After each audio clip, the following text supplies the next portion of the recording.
The US-China Economic and Security Review Commission dropped a near 800-page report on Congress recently.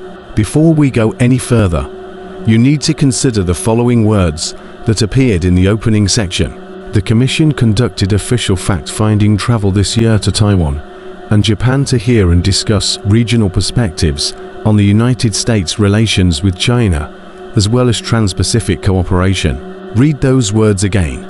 Notice anything peculiar? The Commission provided a lengthy report about US-China relations and apparently did not visit China as part of its work. Instead, it sought regional perspectives, but none from the nation it scrutinized. That reality alone ought to lead to significant questions about the reliability of such a document. Unfortunately, because of the current anti-China hysteria embedded into the collective psyche of political elites, no one will dare quibble. The Commission's report includes 9 pages of recommendations, which are the key parts of the document. Within these pages, familiar complaints about China and the necessity for tough remedial action resonate strongly. One recommendation, in particular, should frighten anyone who understands the critical role that free trade plays in the health of the American and Chinese economies. The Commission is suggesting that Congress get rid of China's Permanent Normal Trade Relations (PNTR) status. It asserts such a move is necessary because China engages in practices such as intellectual property theft and market manipulation.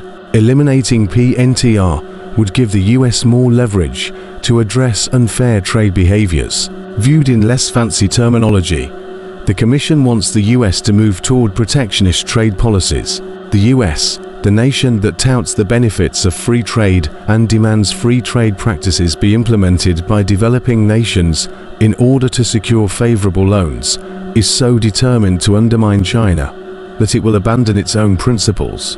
Keep in mind that 25 years ago, then President Bill Clinton pushed hard for China to enjoy favorable trade relations with the US. The US-China Relations Act of 2000 was necessary, according to Clinton, because if we don't sell our products to China, someone else will step into the breach, and we'll spend the next 20 years wondering why in the wide world we handed over the benefits we negotiated to other people. In other words, China was opening up, and if the US was not first in line to reap the benefits of that, then it would find itself in perpetual catch-up mode. What Clinton said became true. The US and Chinese economies became more intertwined. Both nations have benefited, as has the broader global community. Critics are quick to point out that the US has had a trade deficit with China, and they use that reality to assert that major changes to trade policies are needed. The Information Technology and Innovation Foundation (ITIF) throws cold water on such arguments. Its careful analysis shows that the US faces trade deficits with South Korea, Japan and Germany, to name just 3 countries, primarily because America does not export enough products. There is another caveat to remember. American firms such as Apple, Intel, Microsoft, Tesla, McDonald's, Marriott, Starbucks, Walmart, and many others do a great deal of business within China, which isn't counted as US exports. The ITI, that a core part of America's trade deficit, is that the United States lags in the competitive manufacturing of must-have, high-value goods. If America is to reduce tensions and increase mutual dependencies, then allowing, incenting, and/or requiring Chinese manufacturing in the United States for batteries, solar panels, and electric vehicles, for example, is a strategy that could help.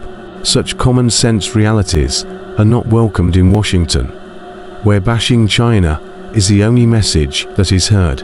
Remember that prior to the 2000 Act, Congress was authorized to review China's trade practices on an annual basis.